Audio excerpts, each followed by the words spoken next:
Hey guys, thanks for tuning in. Today we're going to do an unboxing and build of something a little bit off the beaten path. This is kind of like a CR-10, kind of like a Tevo Tornado. This is the Longer 3D LK1.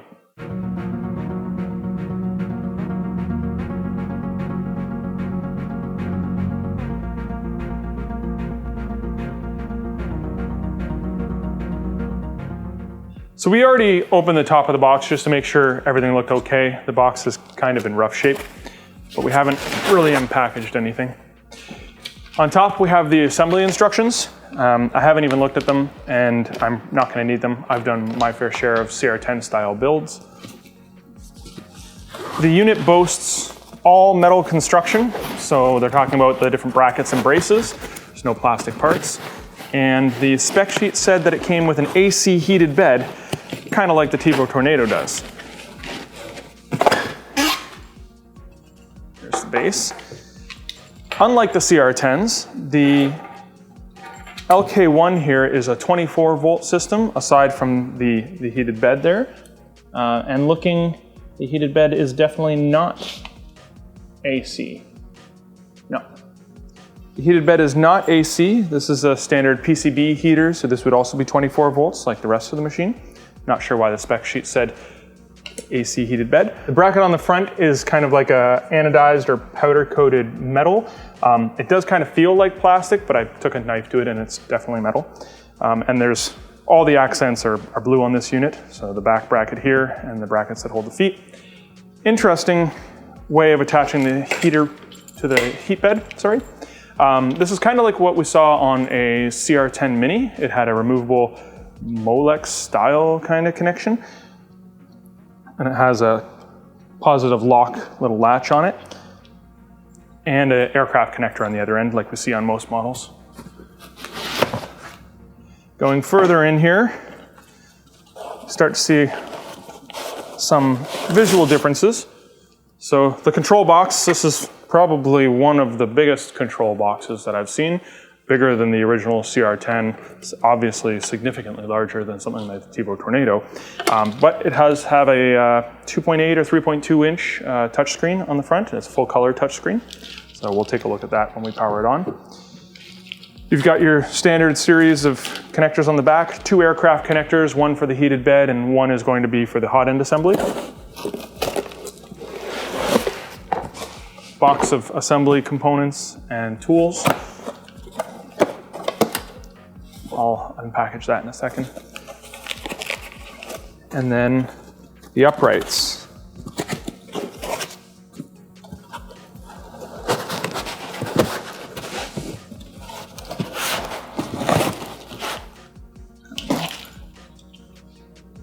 So this, of course, is mounted onto the base frame like this.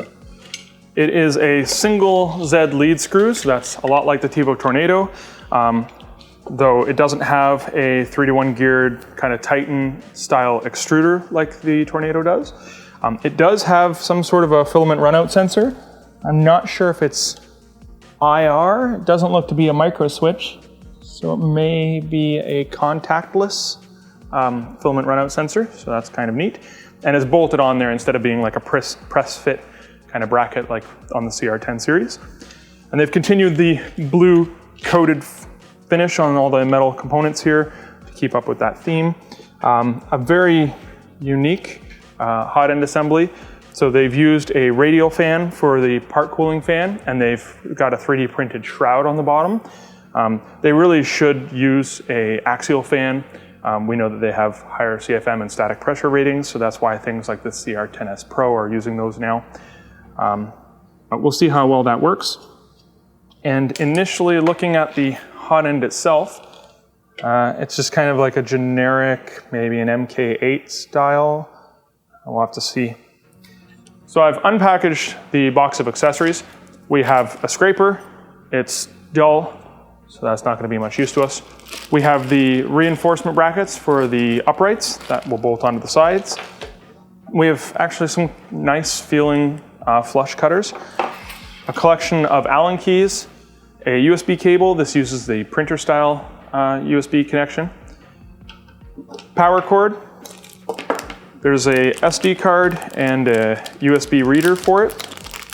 The SD card is just unbranded, and I'm not sure even what size. It's unmarked, so we'll figure that out.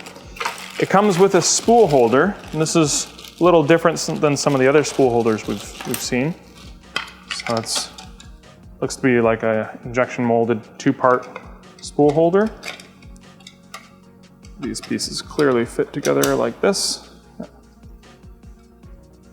And then we'll have to figure out how the rest of that goes together. The bed surface here is held on just by binder clips. It looks like 3mm glass with whatever this material is, the longer material here. It may very well be like a polycarbonate material, much like the Memorubot orange polycarbonate material, or even similar to what we've seen on the Tevo Tornado, not the glass ones, but the typical green one from before. And I'm interested to see how flat this is. Being 24 volts, I'd hope it heats up pretty quick. They included some 1.75mm, of course, PLA. It's just white. Looks to be about 200 grams. Actually, yep, 200 grams.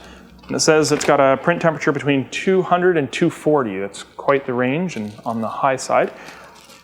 Standard flat little wrench. There's the little needle for cleaning out a clogged nozzle and some zip ties and such. So we're gonna need this box of bits here. So the Z-Min switch is going to go on this side. So if you're facing the front of the printer, it's on the left-hand side. It goes on the same side as the Z lead screw and the extruder here. Take the longest M5 bolts that they have, which are these. They seem kind of short, to be honest. They're probably 20mm. And they're gonna slide up in the bottom of these rails here. There's 2 on each side, and they bolt right into the center of these 2 rails. The way I always do this is I hang it off the side of the desk, and I access it from below.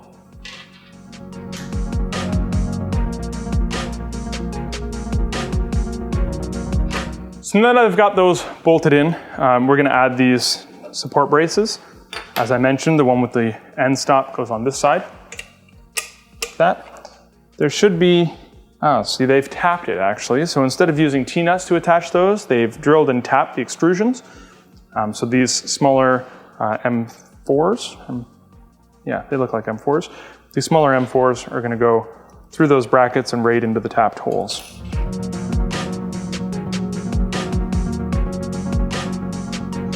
So that's all good and tight. Before I start connecting all the cables to the box, or the box to the printer rather, I'm gonna open the box and I'm curious to see what the board is that powers this. I was pleasantly surprised when Tevo switched to the MKS Gen L, just for the flexibility that it provides as far as adding other components, say a BL Touch, or being able to swap out the stepper drivers for something silent.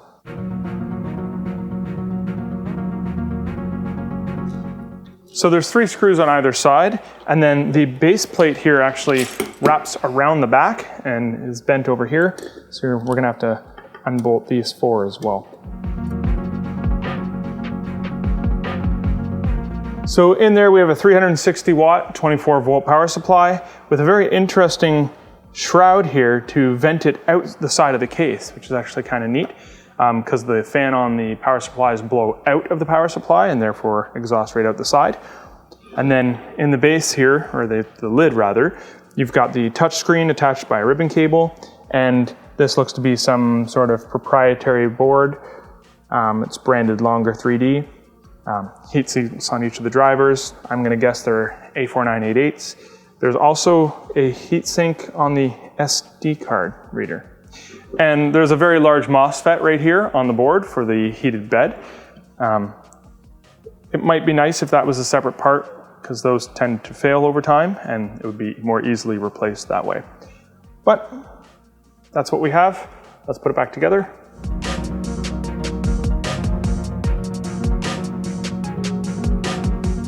All right, so let's attach this to the printer. I'm really not a huge fan of this corrugated tube. I wish I'd used the braided sleeving. It's just a lot quieter and more flexible. Regardless, so we have Z negative, so that's Z min. That's gonna be to our end stop at the bottom on that bracket. This is where it gets fun, trying to do it this way. There we go.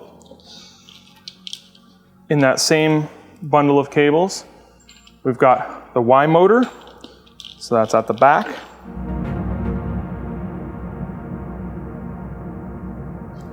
We've got Y negative, so that's the limit switch for the Y at the back.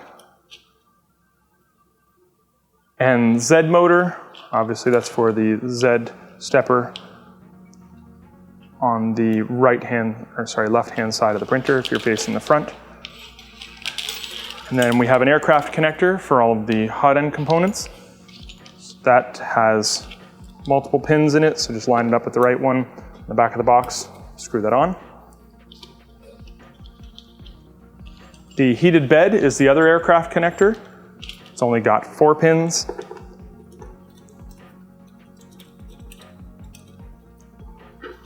And then we have this bundle of cables coming out of the box here. This is going to go to the X motor, to the extruder motor, which is on this back bracket by the lead screw, and then E negative and X negative. So X negative is the X min limit switch behind this bracket there. And then E negative, I'm going to guess, since this is the last thing we have left, is that filament runout sensor that I pointed out early on. So this looks very much like the Creality MK8 extruder stepper. It's all plastic.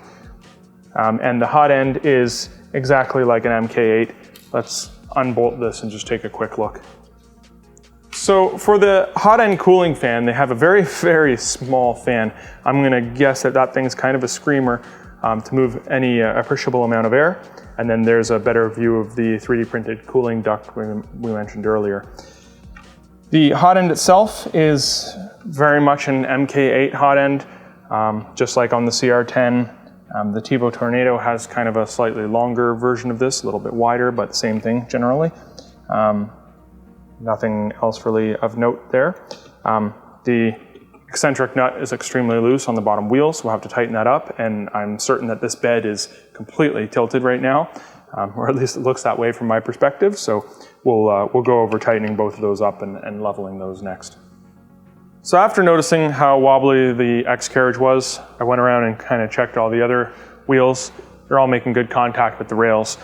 Then I tried to move the X gantry up and noticed that there are screws that have attached these brackets into these uprights, probably for shipping, so it doesn't move around. So these screws, one on either side, need to be removed.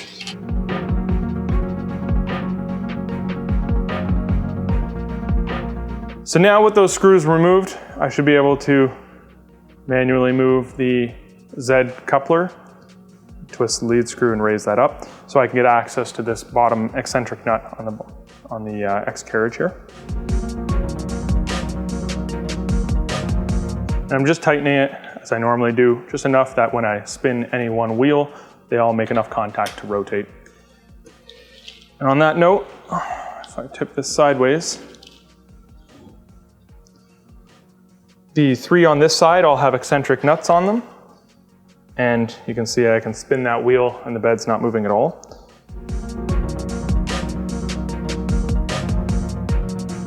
I'm just gonna reattach the glass with the binder clips. And then we can power it up and go through a bed leveling procedure. So I've tightened the bed down so that there's lots of clearance so we don't ram the nozzle into the bed. And on the screen here, I guess I'm gonna go move head. And then there's directional arrows and I can home the individual axes. So I'm gonna home all axes. So under the more option, there's a leveling button. And that allows us to choose which quadrant to go to. So if I choose the front right quadrant,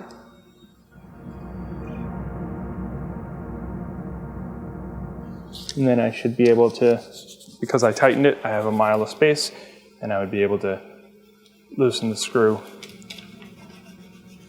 and then go to the next corner.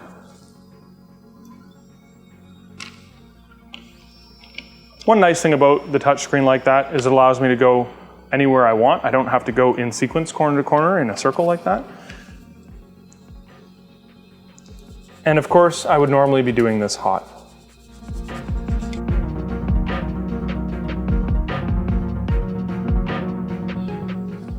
And then we can go one last time in the center.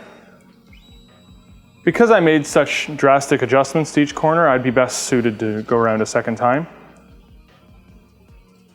Yeah, because in the center we still have no drag. So after a couple times around, I gave up on the stock glass and build surface.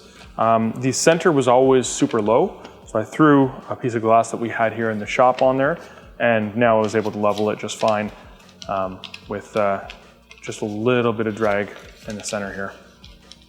It's perfect. So on the menu here, I noticed something when I was playing with it. This reminded me of another machine, and it's the AlphaWise U20 or A20, I can't remember which. But it's got the same box format and the same screen layout. Under settings, we've got jerk, acceleration, etc. The jerk is set very high, which is kind of typical. It's set to 20. I'd probably lower that to about 10. There's like 5 pages of settings here. Max speeds, accelerations, your steps per millimeter, 92.6 E-steps, so it looks like they did a little bit of tuning there. And I'm sure that this is running Marlin. They've got their own firmware version as well, so that's not going to follow Marlin's versioning. I've made reference to the CR-10 many times and the TiVo Tornado. This shares the same build volume, so that's 300 by 300 by 400, if I haven't mentioned that already. And at this point, I would be ready to print. I would want to redo the bed leveling once it's up to temperature, and then load some PLA into it and do a couple calibration prints. We'll do that in the future, so tune in for those. And remember to like and subscribe and ring the bell to get notified when we upload more videos. Thanks for watching.